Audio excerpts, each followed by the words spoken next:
Hello à tous, aujourd'hui j'ai envie de vous partager une histoire très spéciale suite à une communication animale que j'ai fait récemment avec Eden, une petite chatte d'1 an.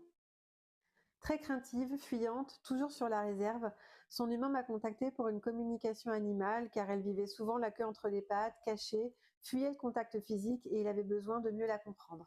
Son humain était un peu sceptique au départ, pas parce qu'il rejetait la communication animale, mais parce qu'il ne comprenait pas forcément comment ça fonctionnait.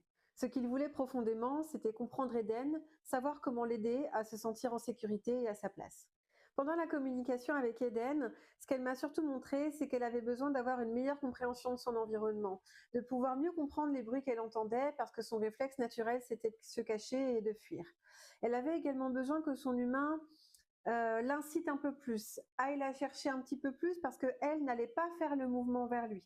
Elle avait besoin d'être tenue dans ses bras, de se sentir en sécurité, d'être contenue et de pouvoir découvrir son lieu de vie dans ses bras en sécurité et qui lui montre l'ensemble des origines des bruits qu'elle entendait. Il y avait également un deuxième chat dans la maison et Eden avait le sentiment qu'il y avait un duo et elle.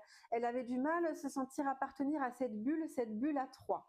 Une semaine après la communication, son humain m'a fait un retour. Ce sont ses mots. Ce n'est plus le même chat, je ne la reconnais plus. Elle a encore quelques réflexes de fuite et de crainte, plus par habitude que par peur, mais aujourd'hui, elle va plus vers lui pour faire des câlins, elle va plus vers le duo deuxième chat humain, elle se laisse plus souvent caresser et toucher alors qu'avant elle fuyait le contact physique et sa queue est plus souvent dressée vers le haut qu'entre ses pattes.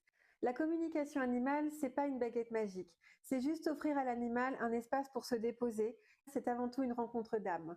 Désormais, Eden se sent davantage en confiance et son humain sait sur quoi il peut travailler avec elle et comment l'accompagner sur son chemin. Et toi, est-ce que tu as déjà eu l'impression que ton animal était complètement différent après une communication? Raconte-moi en commentaire.